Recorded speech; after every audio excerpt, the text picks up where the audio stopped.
Magandang araw mga kaibigan.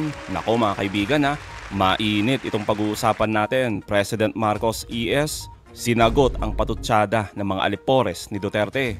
DOJ niresbakan ang pambabastos ni Roque. Duterte talo sa sinampang kaso at BP Sara Confi Funds. Nako, may dinamay sa kawalang hiyaan. Matapos ang matinding paninira at patutsada ng mga alipores ni Duterte, kahit daw magpalit-palit ng sekretary, abay ang problema mismo ay ang ating Pangulo at gusto ipalit ora mismo ang Vice Presidente dahil siya ang pag-asa at future di umano ng bayan. Abay matindi. Samantalang confidential funds ni Sara Duterte, abay may matinding dinamay na naman. Grabe po talaga ang kawalang hiyaan. Yan ang pag-uusapan natin. Pero bagong lahat, paki-like ang ating video, paki-share po at subscribe na po kayo sa ating channel. Unahin po muna natin ito yung kay Duterte, yung sinampa niyang kaso, ibinasura mga kaibigan. Ibinasura ng Department of Justice ang reklamong isinampa ni dating Pangulong Rodrigo Duterte laban kina PNP Chief Romel Marbil, former SILG Benhur Abalos at iba pang police officials sa isang May 20 joint resolution. Sa kasong isinampa ni FPRRD noong Setyembre, sinabi ni Duterte na iligal ang naging pagpasok ng daan-daang tropang SAF at CIDG sa Glory Mountain at KOJC Central Compound sa Davao City. Una, patunay raw na malicious mischief ang ginawa ng mga otoridad nang sirain umano nila ang isang gate na nagkakahalaga ng mahigit 70,000 pesos. Ikalawa, mayroon din daw violation of domicile dahil sa persahang pagpasok ng mga pulis na wala umanong angkop na arrest warrant. Pero sa desisyon ng DOJ, malinaw raw na walang probable cause ang reklamo at mga isinumiting salaysay. Una, walang malicious mischief na naganap dahil nagkataon lamang daw na sira ang inirereklamong gate noong pumunta ang mga pulis sa KOJC property. Ikalawa, walang violation of domicile dahil may dala naman daw na court-issued warrants ang mga pulis. Dagdag pa ng ahensya, kahit pa mayroong forcible entry, hindi nito mapananagot ang mga opisyal na siyang inilagay sa petisyon dahil wala naman sila sa mismong operasyon. Patatanda ang isinampa ni FPRRD ang reklamo matapos siya maging administrator ng KOJC Properties nang arestuhin si Pastor Apollo Kibuloy noong August 2024. Kasalukuyang nakadetain si Kibuloy sa Pasig City Jail. Ayun mga kaibigan, syempre napakagandang balita niyan mga kaibigan well, eto nga ngayon, ang pinapakalat na naman ng mga alipores ni Duterte. Sinasabi nila na talagang bias itong DOJ basta tungkol sa mga Duterte at kay Kibuloy, abay sigurado wala daw justice na makukuha ang mga Duterte. Kaya naman patuloy mga kaibigan ang pambabalahura ng mga alipores ni Duterte. Lalo na yung nasa dahig mga kaibigan, di ba? Naalala nyo yung pinagsasabi niya sa ating Pangulo at yung paghahamon niya sa DOJ mga kaibigan, abay may matindi agad na action ng ating DOJ. Naalala nyo yung sinasabi nito? Yan. Inggit lang kayo sa mga dance moves to. Eh di sumayaw na rin kayo. Join us in bangag, Diba? bangag. Complete with the facial expression. Bangag. O, diba? Ay, hindi pa yan Ngiwi. And budol. Diba? Magsama-sama na kayo dyan sa DOJ. Mag 500 na utak pa kayo. Hinahamon ko kayo. Sige, subukan nyo akong kunin. Di ba mga kaibigan? Yan yung mga pinagsasabi niya, di ba? Ngayon mga kaibigan, eto, lalong sumakit yung ulo at hindi lalong makakatulog itong si Roque dahil aksyon agad ang ginawa ng DOJ. Eto mga kaibigan, ayan, ang plano talaga ng DOJ ay kanselahin ang passport ni Roque. Maganda po yan kasi dati pang plano. Sabi nga ni Remulla, hindi pa niya napipirmahan. Pero gagawin nila yan. Oo. Kasi nga, mas maganda mga kaibigan. Pag ginawa yan, pwede nang possible na ma-deport na itong si Roque sa Netherlands. Tapos, wala ding asylum, di ba? O di maganda yan. Kanselado na yung pasaporte, abay wala pang asylum. Syempre, balik Pinas. Itong si Roque at talagang mapipilitan talaga itong harapin lahat ng reklamo at kaso laban kay Roque mga kaibigan. Napakaganda nito. Kaya naman mga kaibigan, itong nangyayaring lahat sa mga Duterte, abay may banat din. Itong mga ibang alipores ni Duterte. Lalo na yung ginagawa ngayon ng ating Pangulong Marcos na pagkakaroon ng revamp sa kanyang cabinet members. Abay may matindihong birada itong dalawang to. Yan, si Rodriguez at si Medialdea. Alam niyo sinasabi nila, mas maigi daw na mag-resign ang Pangulo. Syempre, sino bang papalit? Yung kanilang vice presidente, kaibigan, na nahaharap sa kaliwat kanang reklamo, mga kaibigan, ng paglustay ng pera. O, di ba? Yeah, mga kaibigan, kaya mas gusto nila na si Pangulong Marcos na lang dapat daw yung mag-resign dahil siya daw yung may malaking problema. Kaya mga kaibigan, ito yung sagot ng ating palasyo patungkol nga dito sa mga patutsada ng mga alipores ni Duterte at yung mga iba pang katanungan tulad ni Eden Santos, mga kaibigan. Nako, pasimple, markado talaga sa palasyo, mga kaibigan. Panoorin nyo to. Eden Santos po from Net25. Good afternoon po, ES. Pwede naman daw pong sibakin ni Pangulong Marcos, yun pong mga gusto niyang alisin, bakit nagpasubmit pa raw po ng courtesy resignation. And pasensya na po if I have to ask this, di daw po ba ito parang pampapogi lang sa public?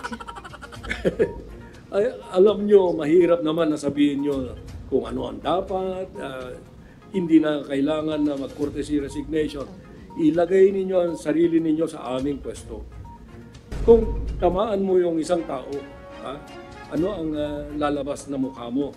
It's best that we did it this way so that it will be more honorable for them. Hindi naman kami yung diktador na magsasabi, oy, wala ka na, sisipain mo na. When I said that we are all serving at the will of the President, at the President's pleasure, we have to humanize. So, demanding a courtesy resignation is the best way of doing it because all that you can do is just to accept, and that's the end of the debate. You don't really need to follow what others are saying because they are not in the saddle. They may have different views of it when their time comes, if ever that time will come. Pero the best advice is our own counsel, our own conscience. Totoo naman, mga kaibigan, di ba, yung sinasabi ni E.S. Bersamin na mas okay talaga itong ginagawang hakbang ngayon ng ating Pangulong Marcos na magkaroon ng courtesy resignation para kung sino man talaga yung kanilang tatanggalin, hindi talaga nakakahiya sa harap ng kanilang pamilya, sa harap ng publiko, sa taong bayan, lalo na sa buong mundo na sinibak ka sa pwesto dahil lang sa anong dahilan. Either nagnakaw ka, korupsyon, incompetent, di ba? Hindi mo ginagawa yung trabaho mo, mas okay pa din to. At least, yung lalabas is resign, di ba? Hindi ka yung tinanggal. Oo. Mas maganda pa nga kasi nga, graceful exit, di ba, mga kaibigan? Kaya tama lang tong ginagawa ng ating Pangulo. Ewan ko ba dito sa mga tanong ni Eden Quick follow-up lang po. Can you consider it as failure po on the part of the President na nakapaglagay po siya, nakapagtalaga ng mga official na underperforming or not performing well? And meron po ba tayong timeline kung kailan po mararamdaman ng ating mga kababayan itong mas maganda at maayos na serbisyo sa public sa mga bago? Dalawang tanong yan. Yung unang tanong mo, ikaw ba pag meron kang niligawan, alam mo ba na may... Ibig sabihin nun, at the start, you do not know how this guy will perform. Yung pangalawa na tanong mo, mararamdaman, kagad. Wala nang iba. Kung ang trabaho mo ay mag-deliver ng tinapay, deliver ka ng masarap ng tinapay. Ganun lang. Hindi naman pwedeng, bukas pa. Wag. Ngayon na. Kasi taong bayan naghihintay. Thank you very much. Tatanungin mo na naman yung political. Thank you very much, Executive Secretary. Eden, markado ka talaga dyan, Kilalang kilala ka Kasi nga naman, nako, puro hair follicle kasi yung tinatanong, di ba, mga kaibigan? Pero alam niyo, mga kaibigan, na siguro kung hindi yung sinabi ni E.S. Bersamin, malamang baka nga itanong na naman ni Eden Santos, Buti na lang. Secretary Lucas P. Bersamin, Malacanang Press Corps, Undersecretary Cervantes. Sige na, and okay lang. Time is up. Yes, sir. Marami pa naman. You will have more opportunities when more action will be coming. Sir, former ES Vic Rodriguez said that there's no need for courtesy resignation, to call for courtesy resignation of all cabinet secretaries because the core problem is the president himself. Optics lang daw. Alam mo si Vic Rodriguez, daldal ng daldal yan. Do you listen to him? Why was he taken out of the office? Wala pa siyang 3 buwan. Gusto niya makipag-away, wag na. Kaya mo, kantyaw lang siya Kantyaw ng kantyaw. That's when you see in the middle of night, a dog barking at the fence. If you want to get up, you get up and throw stones at that dog. But we will not do that to him. Huwag na nating pansinin.